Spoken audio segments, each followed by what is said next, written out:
به نام خداوند بخشنده و مهربان. السلام علیکم و رحمت الله و برکاته.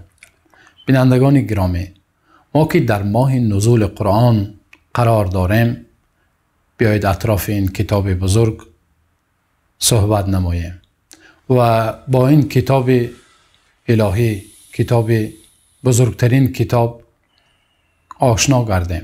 خداوند در قرآن کریم می فرماید: کتاب انزلناه الیک مبارک لیدبروا آیاته ولیتذکر اولو الالباب. یعنی ای محمد صلی الله علیه و سلم، ما به تو کتاب فرود آوردیم که بسیار پربرکات است. این کتاب کتاب مبارک است تا اینکه در آیاتهای این کتاب تدبر و تفکر کنند و تا اینکه صاحبان عقل از آن پند و عبرت گیرند. کتابی که در گذشته آن را میلیون ها نفر حفظ کردند و تا حال حفظ کرده ایستادند و هر یک پدر و مادر مسلمان آرزو دارد که فرزندش حافظ کلام الله گردد. بیایید با این کتاب بیشتر آشنا شویم. چگونه این کتاب نازل شد، اولین آیه هایش کدام بود و در چند مدت نازل شد و چگونه کتابت شد و دیگر مسئله هایی که مربوط به این است. مصاحبه ما امروز با استاد ابراهیم سید نوری‌دین، دکترانت رشته علوم قرآن و تفسیر آن. استاد خوش آمدید. استاد سر اول میگفتید چگونه بر پیامبر صلی الله علیه و سلم این کتاب مبارک نازل شد، درباره نزول قرآن توضیح میدادید. بسم الله الرحمن الرحیم و صلی الله وسلم علی سیدنا و نبینا محمد و علی آله و اصحابه اجمعین. و بعد تشکر زیاد استاد و تشکر به بینندگانی که ما را همراهی دارند. پیش از اینکه درباره نزول قرآن چند حرفی بگوییم، ماهیت نزول، جا دارد که اشاره کنیم که نزول قرآن این بزرگترین نعمت الهی است که نصیب اهل زمین شده، نصیب بشریت شده. چون به واسطه نزول قرآن انسانیت از تاریکی های ضلالت به نور و روشنی انتقال یافته است. چون به نزول قرآن میلاد جدیدی در روی عالم صورت گرفته.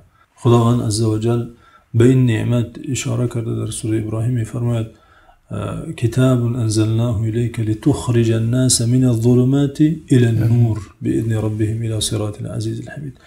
کتابی برای تو نازل نمودیم تا مردم را از تاریکی های ضلالت به نور و روشنی براری، بیرون نمایی. اینچنین خداوند عزوجل در سوره اسراء در شأن و عظمت این کتاب فرموده: ان هذا القرآن یهدی للتی هی اقوم.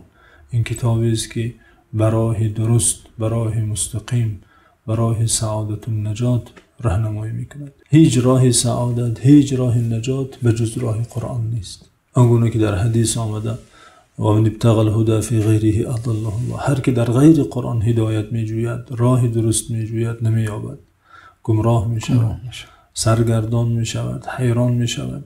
قرآن یگانه کتابی است که حقیقت مطلق است، تفسیری درست زندگی، تفسیری درست آخرت و هستی و راهی رسم نموده کشیده و بیان نموده خداوند تا سعادت و تا نعمت ابدی جنت در این کتاب است. هر قدر عصرها سپری گردد، هر قدر بشریت باز هم به علم و تکنولوژی بیشتر دست یابد، در فضا بلندتر رود، در قعر بحر عمیقتر درآید، هم اگر بدون قرآن راه درست زندگی را، راه سعادت را، راه آرامش را، برنامه‌ای که کفالت تینجی و آسودگی انسانیت را به عهده داشته باشد، اون برنامه را ساخته و یافته نمیتواند الا در قرآن.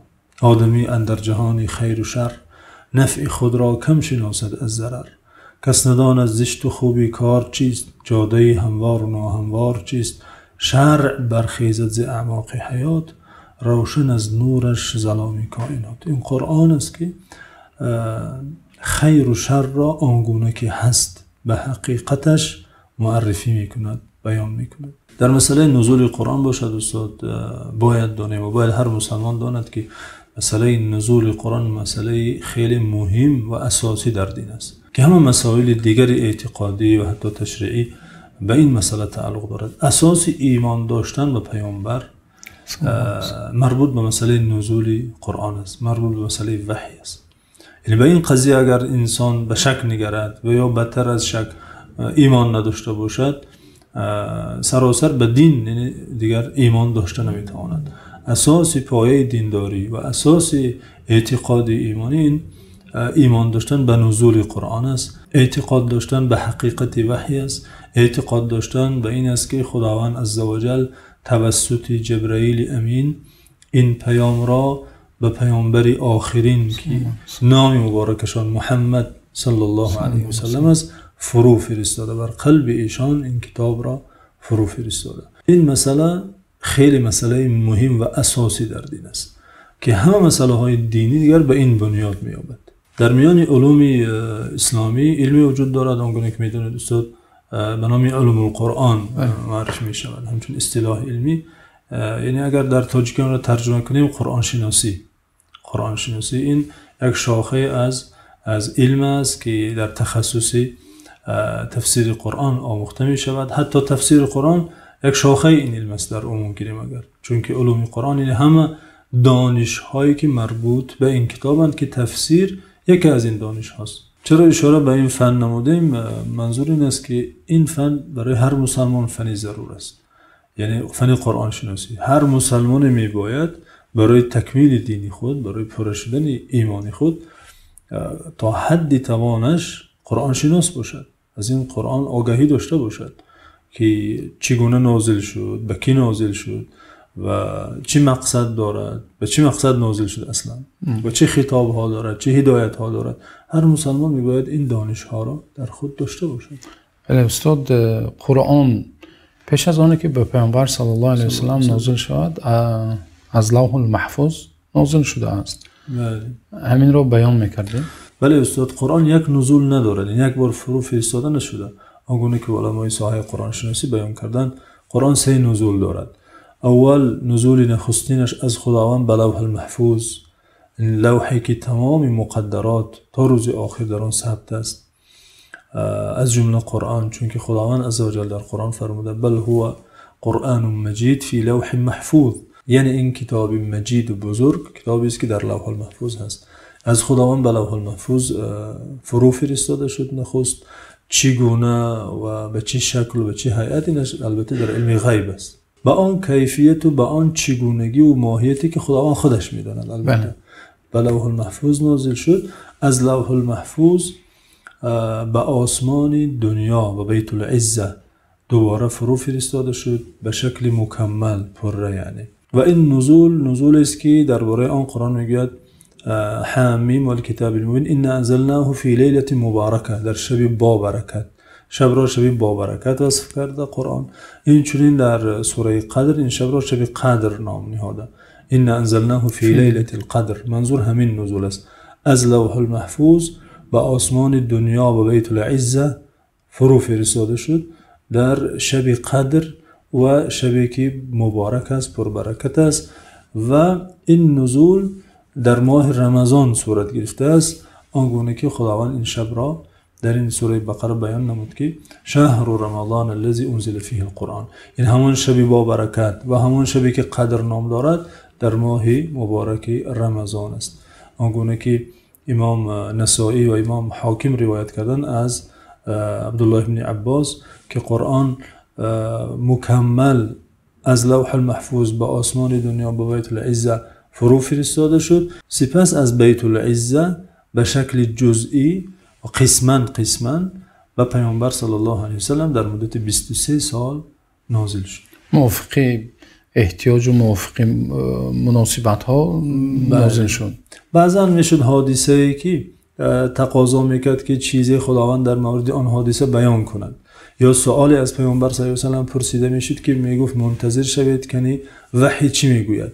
بعضی آیه های قرآن چنین یعنی اسباب نزول دارند، فرو فرستادنشان سببی داشت. اما اکثر قرآن هم تو ابتداء نازل شده بدون یعنی حادثه ای که تقاضا کند که کدام آیه نازل شود. یعنی پس فهمیده میشود که استاد نزول قرآن 3 مرحله داشته است. بله استاد، یعنی 3 نزول دارد. نزول اول از خداوند عزوجل به لوح المحفوظ، سپس از لوح المحفوظ و بیت العزه آسمان دنیا، سپس از آسمان دنیا به قلب پیامبر صلی الله علیه و سلم. نزل به الروح الامین علی قلبک لتکون من المنذرین. شاید اینجا در ذهن بیننده سوال پیدا شود که چرا قرآن یک بار نازل نشد؟ امکان نداشت مگر بدون واسطه که یک بار با قلب پیامبر صلی الله علیه و سلم فرو فرستاده میشد.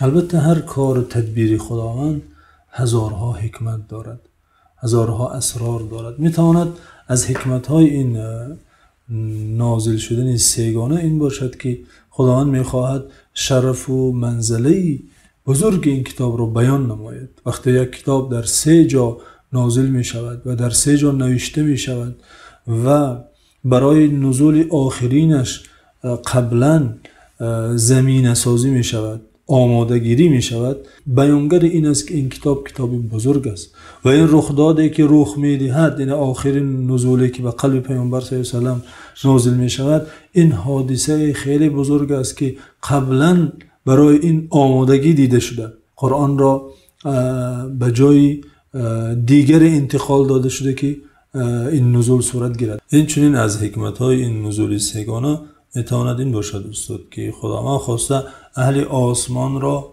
اهل ملکوت را خبر کند که چون این کتاب نازل خواهد شد به آخرین پیامبر صلی الله علیه و سلم. این چنین حکمت دیگرش استاد میتواند در این باشد که شک و شبهه از این کتاب در مسئله نزول این کتاب بیشتر دورتر گردد. این کتاب 1 مراتب نیست، 3 مراتب نازل شده. نزول این حقیقت است که باید به آن ایمان داشت و بدون هیچ گونه شک و شبهه به این مسئله باید نگریست. بله، یعنی منظور از شب قدر نازل شدنش همون 2مین مراتبه از لوح المحفوظ به بیت العزه نازل شدن است. بله، شب قدر آنگونه که ابن عباس روایت کردن، گفتیم و این سند این حدیث صحیح است، از لوح المحفوظ و بیت العزه در شب قدر در رمضان فرو فرستاده شد به شکل مکمل.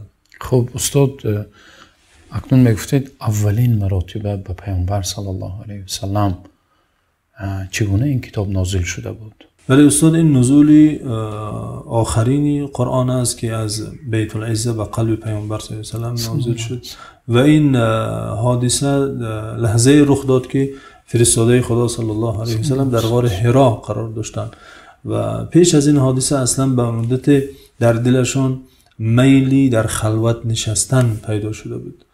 آنگونه که در احادیث آمده توشه می گرفتن از خانه خود و در این غار رفتن، شبها به تکرار می ایستادن و در یکی از این خلوت هایشان جبرئیل امین وارد این غار شد، این خلوتگاه شد و از پیامبر صلی الله علیه و سلم این امر عجیب را کرد. گفت اقرأ، بخوان. یکی برای این امر خودش هم چیزی عجیب است در این زمان و در این لحظه و از این کس، یعنی بخوان میگه. و پیامبر صلی الله علیه و سلم در جواب میگن ما انا بقارئ، من خواننده نیستم، من اهل کتاب و قلم نیستم اصلا. پیامبری امی آنگونه که قرآن وصفشان کرده و این وصف شرف است برای پیامبر صلی الله علیه و سلم، چون که با وجودی که اهل قلم، اهل کتاب، اهل خط نبودن، این کتاب معجز، این کتاب بدیع را و معجزه را خوانده بر اهل عالم دادن. اگر اهل قلم، اهل کتاب می بودن، شبهه ها بیشتر بود که این از خودش نوشته. المهم میگه ما انا بقارئ، من خواننده نیستم، من نمیخوانم. جبرئیل ایشان را با آغوش گرفته سخت میفشارد و رها میکنه، میگه بخوان. دوباره امرش میکنند. باز میگه ما انا بقارئ، من خواننده نیستم، من نمیتونم بخوانم. اصلا چی باید خواند؟ چیزی معلوم هم نیست که چی خواند. امرم عجیب است و مضمونش هم عجیب است و فرمان دهنده و فرمان پذیرم، یعنی همه حالت یک عجیب و غریب است. خداوند خواست که اولین وحی، اولین و آخری جبرئیل امین با امینی زمین، امینی آسمان با امینی زمین به چنین حالت صورت گیرد و اینم حکمت های زیادی دارد. البته سپس بار سوم گرفته آغوش میکند پیامبر صلی الله علیه و سلم را و رها میکند و میگوید اقرأ بسم ربک الذی خلق الانسان من علق. این 5 آیه سوره علق که نخستین بار از آسمان به پیامبر صلی الله علیه و سلم نازل شد. و این نکته هم قابل دقت است که نخستین امر قرآن اقرأ، یعنی بخوان است. این دین است که به خواندن و علم تشویق میکند، ترغیب میکند. با وجودی که در آن جامعه خیلی مشکلات موجود بود، مشکلاتی بت پرستی یا ظلم و دیگر همه جرم و جنایت هایی که امکان دارد در یک جامعه باشد در مکه در اون جامعه عربی وجود داشت. اما خداوند آغاز وحی را به امری بخوان آغاز میکند، اشاره به این که این دین است که قدر علم را خیلی بالا برده و راهی رسیدن به معرفت های این دین و دانش های این دین خواندن است، شناختن است. راه خدا را درست شناختن راه آموزش علم است، راه خدا را درست عبادت نمودن راه آموختن علم است، احکام است. یعنی اولین امر خداوند امر به خواندن اینجا نازل شد و پیامبر صلی الله علیه و سلم بعد آنی که این پیام را از جبرائیل امین گرفت خیلی در ترس و هراس افتید البته و این حادثه خیلی غریب هم هست و جا دارد که انسان هم بترسد، هم حیران شود، هم خواطر شود. چنان در ترس و هراس قرار گرفتن و دویده خانه خود آمدن، به خاندانشان به همسرشان گفتن زمیلونی، در حالی که از ترس و هراس میلرزیدن. مرا پیچانید و پیچاندن، آرامشان کردن و پیامبر صلی الله علیه و سلم یعنی خواطر از این بودن که این چی باشد، این چی حادثه باشد، این حالا که حقیقت این واقعی را نمیدونستند و این شخصی که آمده از او چنین طلب کرده کی باشد و چی میخواهد. این همه فشردن جبرائیل امین پیامبر صلی الله علیه و سلم را و رها کردن و آنم 3 مراتبه و سپس پیام خدا را برای او خواندن. یعنی این همه آن شک و شبهه هایی که مستشرق ها، خاورشناسان غربی و اینچنین شاگردانشان از بعضی ملت های مسلمان به این اندیشه های بی اساس باور دارند و قرآن را نتیجه تفکر و اندیشه و خیال های یک نفری که در غار نشسته در تخیل فرو رفته بعد این کتاب را خوانده گفته این گونه ادعای بی اساس دارند. این گونه تدبیری خداوند که اولین واخوری و دیدار جبرائیل امین با پیامبر صلی الله علیه و سلم به این شکل صورت گیرد، به شکل 2 جسم که از هم جدا و یک دیگر را سخت آغوش میکند و میفشارد و رها میکند و این هم 3 مراتبه تکرار میشود.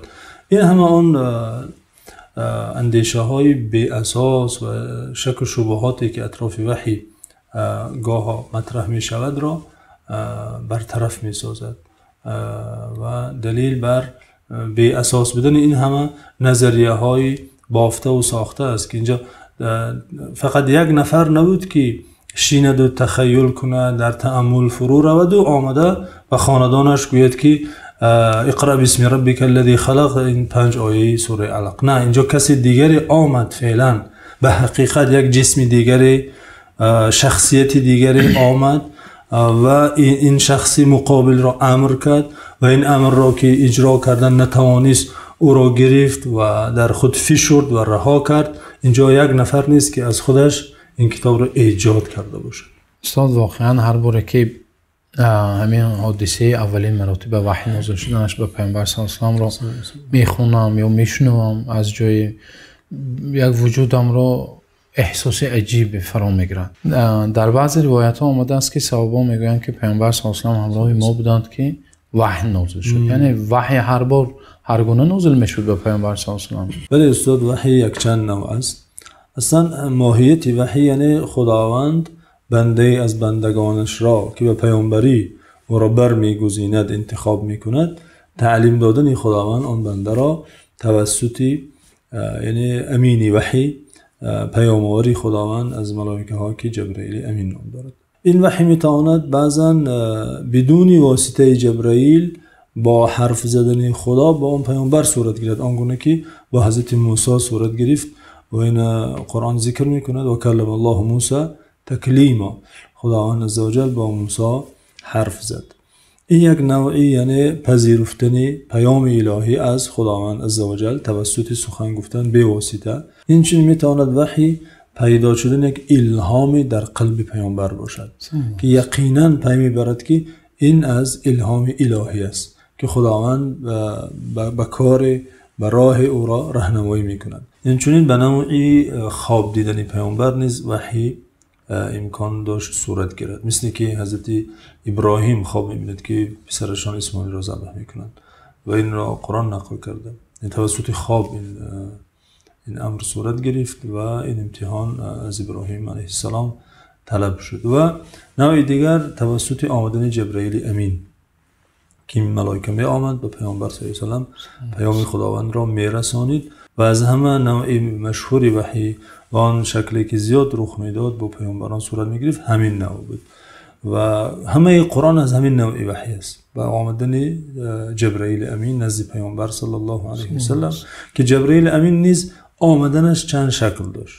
گاها به صورت مرد می آمد، به صورت مرد حقیقی، به صورت انسان، یعنی آنگونه که در حدیث صحیح آمده امام مسلم روایت میکنند، حضرت عمر این حدیث را نقل میکنند و حدیث جبرائیل معروف است، به صورت مرد سفید پوش آمده از پیامبر صلی الله علیه و سلم در مورد ایمان و اسلام و احسان سوال میکرد که بعد رفتنشان پیامبر صلی الله علیه و سلم میگه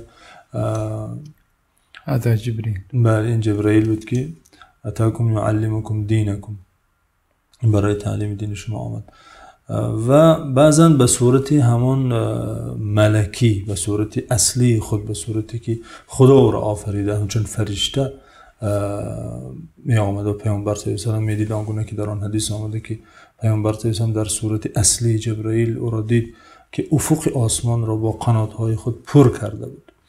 این چنین به صورت دیگر که اکثر آمدن جبرائیل به این شکل بود، به صورت می آمد که صحابگان او را نمی دیدند، تنها احساس می کردند که جبرائیل آمده است و پیامبر صلی الله علیه و سلم در حالت پذیرفتن وحی از جبرائیل است. صحابگان احساس می کردند چون که وحی که نازل می شد پیامبر صلی الله علیه و سلم حالتشان تغییر می افت. این چیزی خیلی وزنین بود با پیامبر صلی الله علیه و سلم. این سنلقی علیک قولا ثقیلا، در پذیرفتن پیام خداوند از جبرائیل کاری سهل و ساده نبود. از این است که صحابگان احساس میکردند که حالت پیامبر صلی الله علیه و سلم دیگر میشد و بعضا آنگونه که شخصی که خوابش میبرد صدا میبرد غطیت النائم، آنگونه که در حدیث آمده، مثل آن صدا پیامبر صلی الله علیه و سلم صدا میبرآوردند. و یا اینکه صحابی اگر نزدیک پیامبر صلی الله علیه و سلم نشسته بود، در گوشی اون صحابی مثل صدای زنبور میرسید که دوی نحل آمده در احادیث. بله خود پیامبر صلی الله علیه و سلم میدانست که جبرائیل به او چی گفته ایستاده است، به شکل تازه و روشن او میفهمید، اما شخصی که در پهلوی پیامبر صلی الله علیه و سلم بود اون تنها مثل صدای زنبور میشنید. و نوع دیگری وحی صدایش مثل صدای زنگوله بود. پیامبر صلی الله علیه و سلم خود این را گفتن، آنگونه که امام بخاری روایت کرده از مادر اون عایشه نقل کرده که حارث بن هشام از پیامبر صلی الله علیه و سلم میپرسند که کیف یاتیک الوحی، وحی چگونه به تو می آید، چگونه نازل می شود؟ و پیامبر صلی الله علیه و سلم به او جواب میگویند که احیانا یاتینی مثل صلصله الجرس و هو اشده علی، یعنی گفتن گاه مثل صدای زنگوله به گوشم می آید و این از همه نوع وزنینی وحی برام است. حتی مادر اون عایشه در پایان این حدیث میگویند وقد رأيته ينزل عليه الوحي في اليوم الشديد البرد فيفصم عنه فيتفسد عرقا. من میدیدم که در روزی خیلی سرد و پیامبر صلی الله علیه و سلم وحی نازل میشد، وحی از ایشان که تمام میشد میرفت، من میدیدم که از پیشانی مبارکشان عرق میریخت. حتی این کلمه لا يتفسد، فسد یعنی در لغت عربی رگ را بریدن برای خون گرفتن است. یعنی اونگونه که رگ بریده میشد خون میبراید، یعنی قطره های اندک نه، چنان وزنین بود که در روزی برد و خنکی و سردی از پیشانی پیامبر صلی الله علیه و سلم در نتیجه وحی عرق میریخت. اینجا جا دارد آن حدیثی که امام مسلم روایت کرده برخورد ام ایمن دایه پیامبر صلی الله علیه و سلم که فرستاده خدا صلی الله علیه و سلم خیلی دوستشان می داشتن، اکرام و عزتشان میکردن و یا ام خطاب میکرد، این مادر خطابشان میکردن و هذه بقیت من اهل بیتی گفتن باره. این ام ایمن برکه بنت ثعلبه نام داشتن. وقتا پیامبر صلی الله علیه و سلم از دنیا میگذرن، ابوبکر خلیفه ایشان میشود. ابوبکر به حضرت عمر میگوین بیا رفته ام ایمن را زیارت کنیم که پیامبر صلی الله علیه و سلم دائم او را زیارت میکردن. ما هم رفته خبرش گیریم. یعنی هر دو حضرت ابوبکر با حضرت عمر رضی الله عنهما میروند. ام ایمن اینها را دیده میگیرد و حضرت ابوبکر عمر با او میگوین ما یبکی کی، چرا گریه میکنی؟ آیا نمیدونی که آنچه که نزد خداست برای پیامبر خوب است؟ میگه من برای این گریه نمیکنم که ندانم که آنچه نزد خداست و پیامبر صلی الله علیه و سلم خوب است، بلکه برای این میگیرم که انقطع الوحی، وحی قطع شده، دیگر وحی نمی آید. یعنی برای صحابه این یک چیزی خیلی فرح افزا، خیلی باعثی شادی بود که وحی می آمد. تصور کنید که هر سحر میخواستن می آمدن نزد مسجد یا نزد خانه پیامبر صلی الله علیه و سلم، یک پیامی تازه الهی برایشان گفته داده میشد. خیلی برایشان این چیز شادی آور بود. بنابراین وقتی پیامبر صلی الله علیه و سلم که از دنیا گذشتن، ام ایمن یعنی سبب گریستنشان این بود که دیگر وحی نمی آید. بله استاد تشکر زیاد. انسان وقتی در بحر قرآن غوطه میزند استاد، همه لؤلؤ و همه در و گوهر است و سیر نمیشیم از این صحبت ها استاد. خداوند پاداش نیکتان دهد. اما وقتی برنامه که محدد است استاد، با همین مصاحبه امروز را بینندگان گرامی به آخر میرسانیم و انشاءالله در مصاحبه های آینده منتظر باشید. اطراف چگونه قرآن کریم نوشته شد، جمع آوری شد، صحبت خواهیم کرد. خداوند یار و مددگارتان باشد.